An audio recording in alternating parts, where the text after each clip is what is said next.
رسول اللہ صلی اللہ تعالی علیہ وسلم نویت سنت الاعتکاف۔ پیارے محترم اسلامی بھائیوں، سرکار دو عالم نور مجسم شاہ بنی آدم رسول محتشم صلی اللہ علیہ وسلم کا فرمان معظم ہے، جس نے دن اور رات میں میری طرف شوق و محبت کے ساتھ تین مرتبہ درود پاک پڑھا، اللہ پاک پر حق ہے کہ وہ اس کی اور اس کے اس دن اور رات کے گناہوں کو معاف فرما دے۔ اور ایک روایت میں یوں ہے کہ بندہ دنیا کے اندر جتنا زیادہ کثرت کے ساتھ درود پاک پڑھتا ہے تو قیامت کے دن اتنا ہی زیادہ وہ میرا قرب پائے گا، میرے قریب ہوگا۔ درود پاک وہ وظیفہ ہے کہ بندہ جتنا زیادہ پڑھتا ہے قرب الہی کا اس کو اتنا ہی زیادہ ذریعہ حاصل ہوتا ہے۔ اور درود پاک تمام وظائف میں سب سے مؤثر وظیفہ ہے کہ بارگاہ سمادیت میں بہت جلد قبول ہوتا ہے۔ ہمیں عادت بنانا چاہیے کہ روزانہ کچھ نہ کچھ درود پاک تو پڑھیں، اور ہو سکے تو 313 مرتبہ درود پاک پڑھنے کے عادی ہو جائیں، کہ علماء کرام نے لکھا ہے کہ جو 313 مرتبہ روزانہ درود پاک پڑھنے والا بن جائے گا تو وہ کثرت کے ساتھ درود پاک پڑھنے والوں میں شمار ہوگا۔ اور درود پاک بہت بڑے بھی ہیں، جیسے کہ درود تاج، اور اس کی فضیلتیں بھی بڑی ہیں۔ اور سب سے مختصر درود پاک ہے صلی اللہ علی محمد، اس کی بھی فضیلت بڑی عرفہ و اعلیٰ ہے۔ حدیث پاک میں ہے، فرمایا گیا کہ جو بندہ ایک مرتبہ اس درود پاک کو پڑھتا ہے اللہ پاک اس کے لیے رحمت کے 70 دروازے کھول دیتا ہے۔ تو ہم اگر اس درود پاک کو پڑھنے بیٹھیں تو 15 سے 20 منٹ میں 313 مرتبہ کا عدد آرام سے پورا کر سکتے ہیں۔ ایک مرتبہ اور محبت اور شوق کے ساتھ درود پاک پڑھ لیں، صلی اللہ علی محمد صلی اللہ علیہ وسلم۔ حضرت سیدنا عثمان غنی رضی اللہ تعالیٰ نے ایک بار ایک مقام پر پہنچ کر پانی منگوایا۔ اس روایت سے میں یہ بتانا چاہتا ہوں کہ صحابہ کرام علیہم الرضوان نبی پاک صلی اللہ علیہ وسلم سے کیسی محبت کیا کرتے تھے۔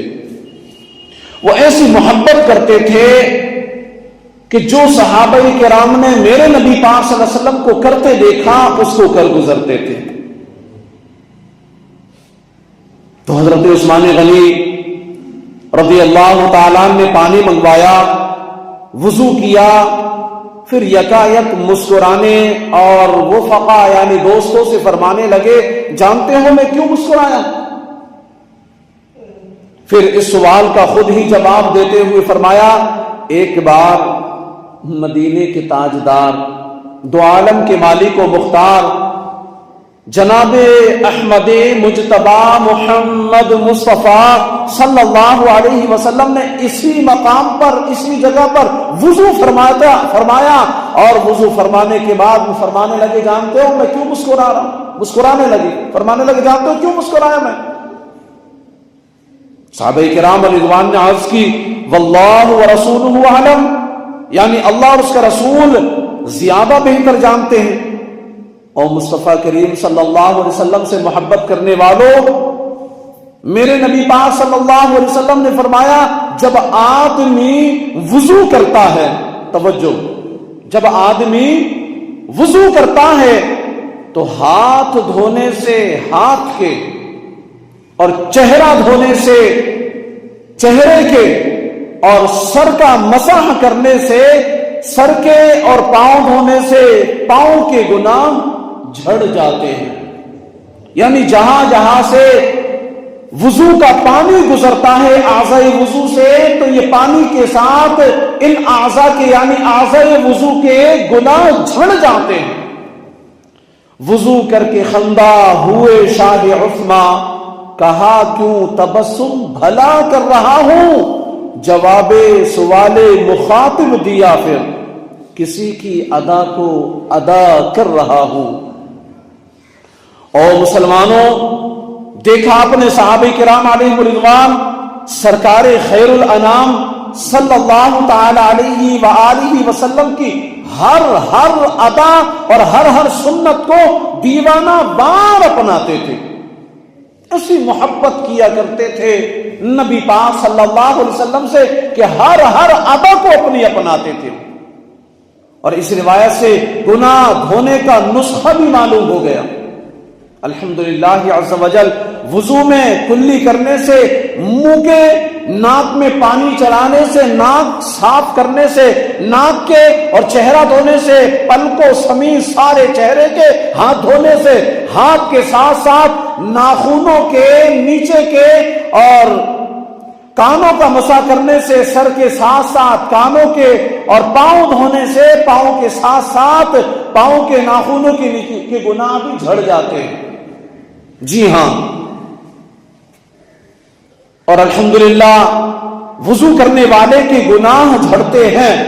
اس ضمن میں ایک ایمان افروز حکایت نقل کی گئی. حضرت علامہ عبد الوہاب شعرانی رحمت اللہ تعالی علیہ فرماتے ہیں، ایک مرتبہ سیدنا امام اعظم ابو حنیفہ جس کی ہم تقلید کرتے ہیں، وہ جامع مسجد کوفہ کے وضو خانے میں تشریف فرماتے ہیں. کیسے کشف والے تھے، آپ پر کشف طاری ہوتا تھا. آپ لوگوں کے وضو کرتے ہوئے گناہ جھڑتے دیکھتے تھے کہ اس کے کیا گناہ جھڑ رہے ہیں، ان سے کون سا گناہ کیا جو اس وضو کے پانی کے قطروں کے ساتھ وہ گناہ جھڑ رہے ہیں. تو آپ نے ایک نوجوان کو وضو کرتے ہوئے دیکھا.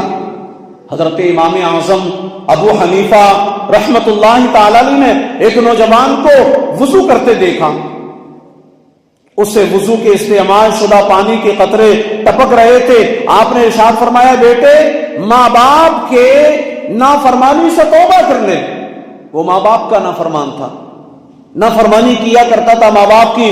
تو کہنے لگے امام اعظم ابو حنیفہ رحمت اللہ تعالی علیہ کہ اے بیٹے، اے نوجوان، تو اپنے ماں باپ کی نافرمانی کرتا ہے، ان کا دل دکھاتا ہے، ان کا کہنا نہیں مانتا.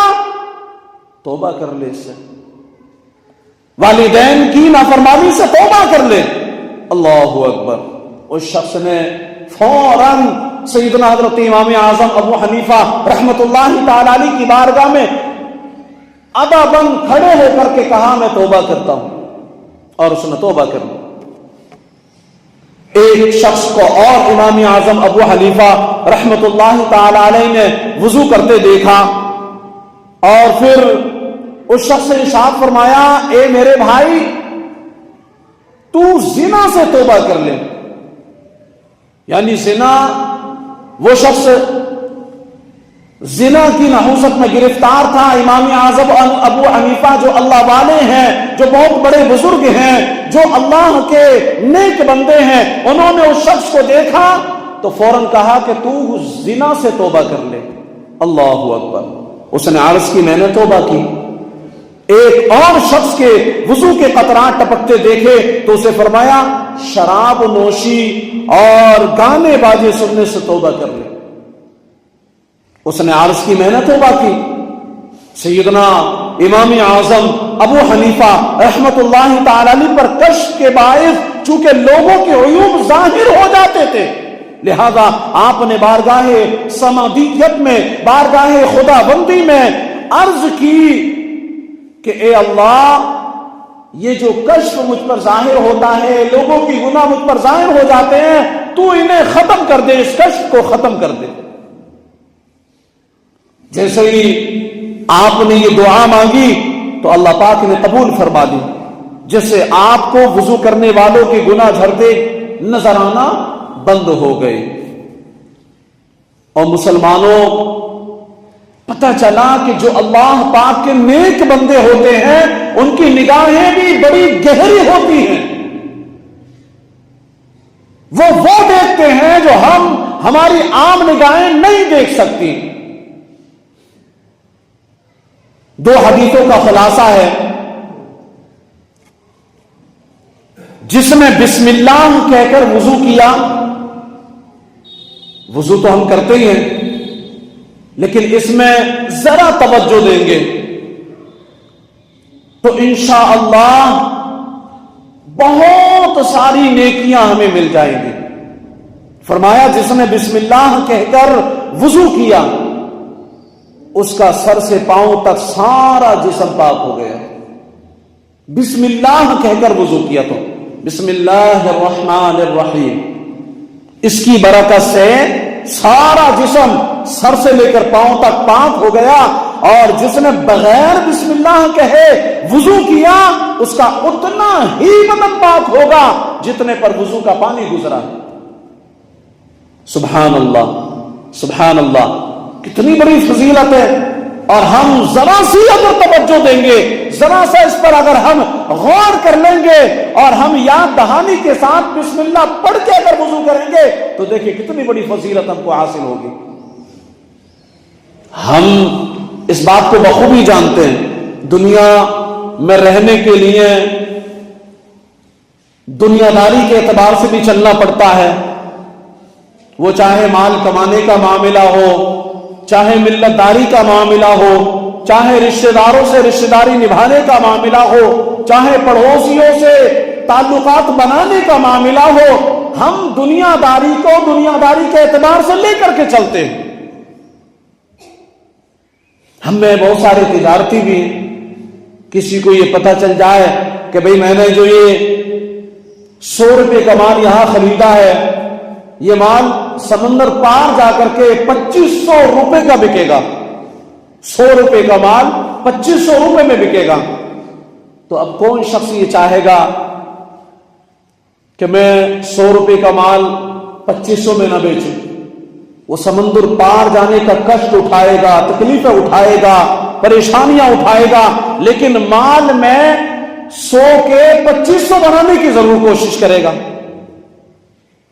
اب آپ ذرا اندازہ لگائیں، 100 کے 2500 بنانے کے لیے سمندر پار جانا پڑتا، لیکن یہاں اللہ کے محبوب دانائی غیوب منزہ عن العیوب صلی اللہ علیہ وسلم نے ارشاد فرمایا کہ اگر کوئی بندہ وضو کرنے کے لیے بیٹھے صرف بسم اللہ پڑھ لے تو اللہ پاک اس کا سر سے پاؤں تک سارا جسم پاک کر دیتا۔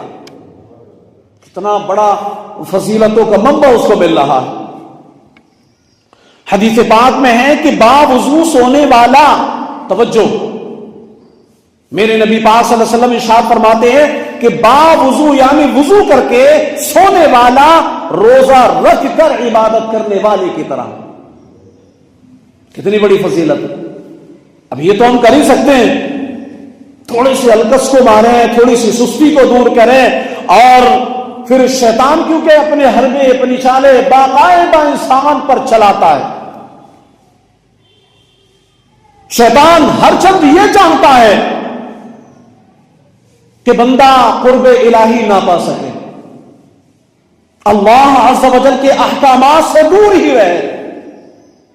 شیطان تو چاہتا ہی ہے، اور شیطان کا یہ حربہ، یہ کوششیں، یہ محنتیں دم نکلنے تک جاری رہتی ہے، یعنی اب سے لے کر کے بندہ جب تک انتقال کرتا ہے اس کی کوششیں رہتی ہیں، یہاں تک کہ بندے کا جب دم نکل رہا ہوتا ہے تو اس وقت میں بھی بندے کا ایمان ضائع کرنے کے لیے شیطان سر پر سوار رہتا ہے۔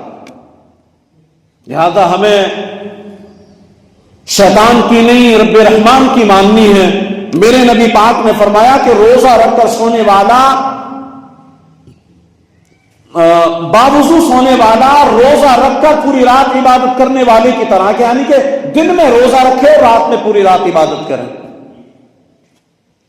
اور آگے چلو، مدینے کے تاجدار، دو عالم کے والی کو مختار جناب محمد الرسول اللہ صلی اللہ علیہ وسلم نے حضرت سیدنا انس رضی اللہ تعالیٰ عنہ سے فرمایا، بیٹا اگر تم ہمیشہ، توجہ جملے پر توجہ، میرے نبی پاک نے فرمایا سیدنا حضرت انس رضی اللہ تعالیٰ سے، بیٹا اگر تم ہمیشہ باوضو رہنے کی استطاعت رکھو، اتنی طاقت رکھو، تو ایسا ہی کرو، کیونکہ ملک الموت جس وقت بندے کی روح قبض کرتا ہے اور بندہ حالت وضو میں ہو تو اس کے لیے شہادت کی موت لکھ دی جاتی ہے. اب موت کا کوئی بھروسہ تھوڑی ہے، سوتے ہوئے بھی موت آ سکتی ہے، جاگتے ہوئے بھی موت آ سکتی ہے. لہذا بندے کو چاہیے یہ کہ وہ زیادہ تر کوشش کرے کہ باوضو رہے. اور آگے فرمایا میرے آقا اعلی حضرت امام عشق و محبت مجدد دین و ملت مولانا شاہ امام احمد رضا خان رحمت اللہ تعالی علیہ فرماتے ہیں کہ ہمیشہ باوضو رہنا یہ مستحب کام ہے، ہمیشہ باوضو رہنا یہ مستحب ہے. اور مستحب اگر بندہ نیت کرتا نا تو نیت کا یہ پھل جو ہے یہ ثمرہ بدل جاتا ہے نیکیوں میں، کہ بندہ مباح کام کر رہا ہوتا، کھانا پینا مباح، اس میں کوئی ثواب بھی نہیں ہے، کوئی عذاب بھی نہیں ہے، کہ بندہ اچھی اچھی غذائیں کھاتا ہے، یا پھر غریب بندہ ہے تو خالی وہ چٹنی روٹی یا دال روٹی بھی کھاتا ہے. اور ایک بڑا آدمی ہے تو اس کے دسترخوان پر قسم قسم کے بڑے بڑے لذیذ اور مہنگے مہنگے کھانے بنتے ہیں، تو یہ مہنگے مہنگے کھانوں سے شریعت نے روکا نہیں ہے، کھاؤ، یہ تو مباح ہے، لیکن شرط یہ ہے کہ وہ حلال ہونا چاہیے، حرام نہیں، یہ شرط ہے. لیکن اگر ان کھانوں میں بندہ نیت کر لیتا ہے کہ میں اس کھانے سے آنے والی طاقت سے عبادت کروں گا، رب کو راضی کرنے والے کام کروں گا، میں اللہ تبارک و تعالیٰ کا قرب پانے کے لیے جو ملنے والی اس کی طاقت ہے تو اس میں لگ جاؤں گا، تو انشاءاللہ پھر یہ کھانا بھی عبادت ہو جاتا بندے کا. تو فرمایا کہ باوضو رہنا یہ مستحب ہے.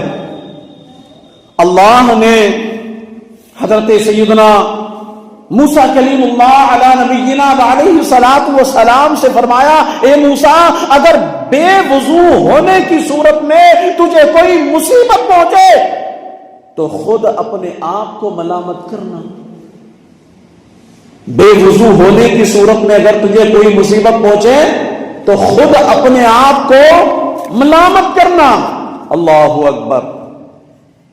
ہمیشہ باوضو رہنا اسلام کی سنت ہے. میرے آقا امام اہل سنت امام احمد رضا خان رحمت اللہ علیہ فرماتے ہیں، بعض عارفین رحمہم اللہ المبین نے فرمایا جو ہمیشہ باوضو رہے اللہ تعالی اس کو 7 فضیلتیں عطا فرماتا ہے. جو بندہ ہمیشہ باوضو رہے اللہ پاک اس کو 7 اس باوضو رہنے کی فضیلتیں عطا فرماتا. پہلی فضیلت یہ، ملائکہ اس کی صحبت میں رغبت یعنی شوق سے آتے ہیں، قلم اس کی نیکیاں لکھتا رہتا ہے. دوسری فضیلت. تیسری فضیلت، اس کے اعضاء تسبیح کرتے رہتے ہیں. چوتھی فضیلت، اس سے تکبیر اولا کبھی فوت نہیں ہوتی. اور 5ویں فضیلت، جب سوئے اللہ تعالیٰ کچھ فرشتے بھیجے کہ جن و انس کے شر سے اس کی حفاظت کرے. اور 6ٹھی فضیلت، سکرات موت اس پر آسان ہو، یعنی موت کی سختیاں. یہ موت کی سختیاں برحق ہیں، بڑی سختیاں ہوتی ہیں. جب موت آتی ہے بندے کو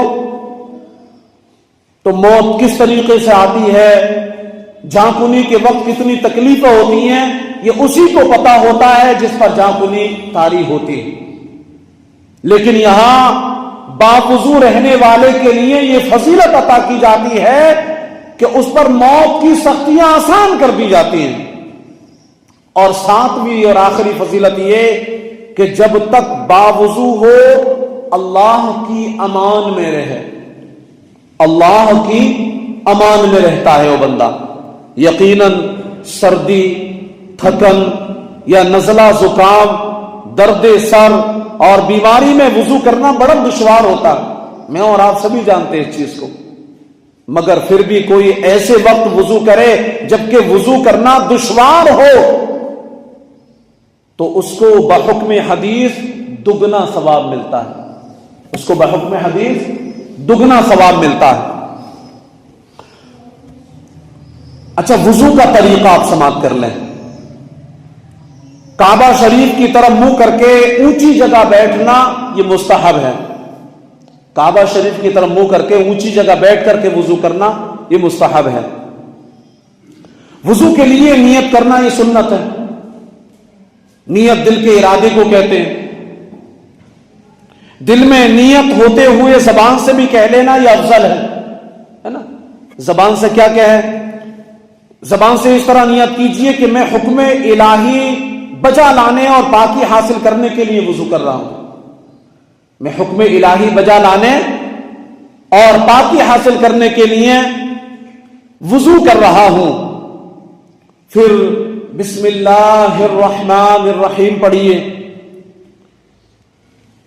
اور کیونکہ بسم اللہ الرحمن الرحیم کہہ لینا یہ سنت ہے، اور اس کی فضیلت ہم نے ابھی سنی کہ بندہ جب بسم اللہ الرحمن الرحیم پڑھ کر کے وضو کرتا ہے تو سر سے پاؤں تک پورا جسم اس کا پاک ہو جاتا ہے، اور بغیر بسم اللہ کہے اگر وہ وضو کرتا ہے تو جتنے اعضاء پر پانی پہنچتا ہے اتنے ہی اعضاء اس کے پاک ہوتے ہیں۔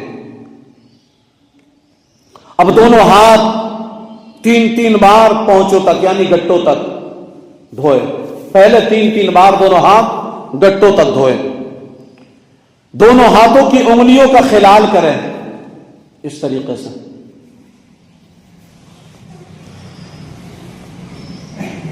کم از کم 3 بار دائیں بائیں اوپر نیچے کے دونوں دانتوں میں مسواک کیجیے۔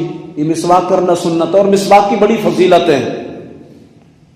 غالباً مجھے یاد ہے کہ میں نے مسواک کے تعلق سے ایک مرتبہ بیان میں بتایا تھا کہ مسواک کرنے سے ذہن بھی تیز ہوتا ہے، مسواک کرنے سے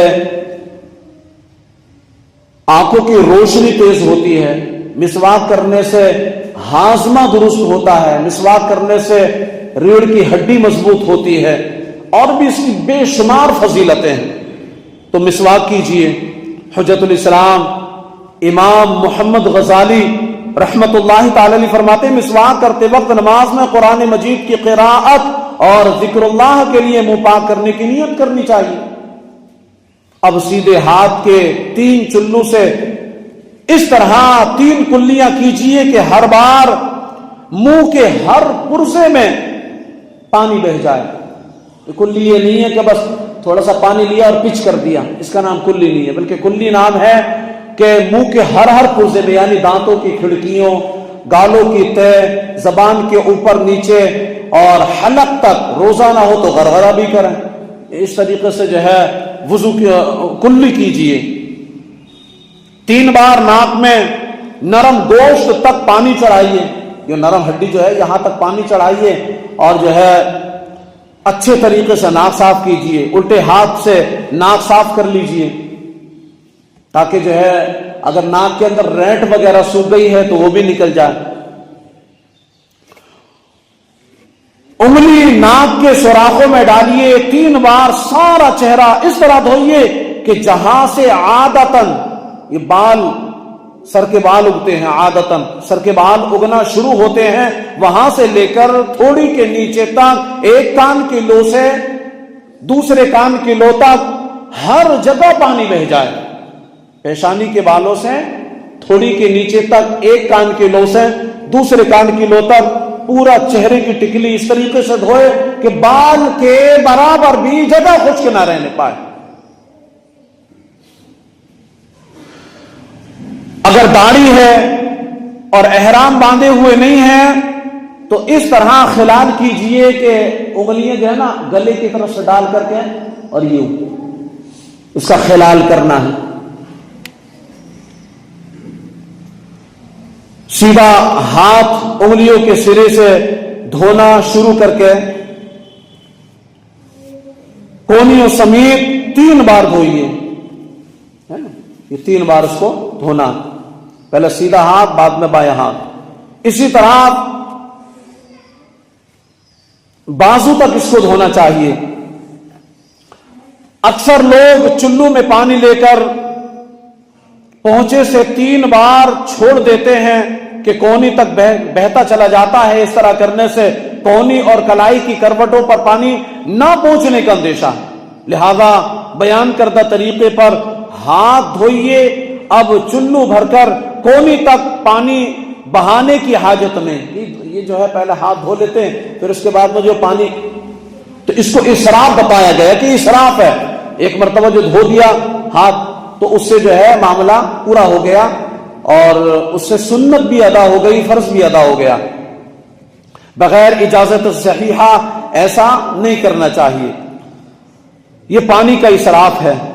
سر کا مسح اس طرح کیجئے کہ دونوں انگوٹھوں اور کلمے کی انگلیوں کو چھوڑ کر، یعنی انگوٹھے اور یہ کلمے کی انگلیوں کو چھوڑ کر اس طریقے سے سر پر ہاتھ رکھیے اور پیچھے کی طرف لے کر کے جائیے.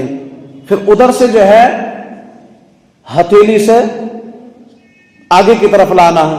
اب یہ بچے شہادت کی انگلی اور انگوٹھا، تو شہادت کی انگلی سے کانوں کے اندر کا مسح کرنا ہے اور انگوٹھے سے کان کی پشت کا مسح کرنا ہے. پھر یہ انگلیوں سے جو ہے گردن کی پشت کا مسح کرنا. اس کی بھی بڑی حکمتیں ہیں. سائنسی طور پر اگر دیکھا جائے تو سائنسدانوں نے اس کی بڑی حکمتیں بیان کی ہیں. لہذا اس طریقے سے وضو کرنا ہے. پھر اس کے بعد دونوں پیر ٹخنوں سمیت دھونا ہے 3 مرتبہ. جو پیر کے اوپر ہڈیاں ہوتی ہیں ان ہڈیوں سمیت، یعنی اس کی ہڈی سے اوپر تک دھونا ہے. اور یہ بھی فرمایا گیا کہ اللہ کے رسول صلی اللہ علیہ وسلم نے فرمایا، آپ سے پوچھا گیا کہ یا رسول اللہ آپ قیامت کے دن اپنی امت کو پہچانیں گے کیسے؟ تو میرے نبی پاک صلی اللہ علیہ وسلم نے ارشاد فرمایا کہ میں اپنی امت کو ان کے اعضائے وضو سے پہچانوں گا. یعنی میری امت کے اعضائے وضو مثل چاند اور ستاروں کے چمکیں گے. لہذا اس چمک اور دمک سے میں اپنی امت کو پہچان لوں گا. تو پتہ چلا کہ ہم جتنا بھی اعضائے وضو، یعنی وضو کے جو اعضاء وہ دھوئیں گے، زیادہ سے زیادہ کر کے دھوئیں گے تو انشاءاللہ میدان محشر میں ہمارے اعضاء مثل چاند کے چمکیں گے اور اس سے ہماری پہچان ہوگی. اللہ پاک سے دعا ہے مولا تبارک و تعالی ہم سب کو کہنے سننے سے زیادہ عمل کرنے کی توفیق عطا فرمائے.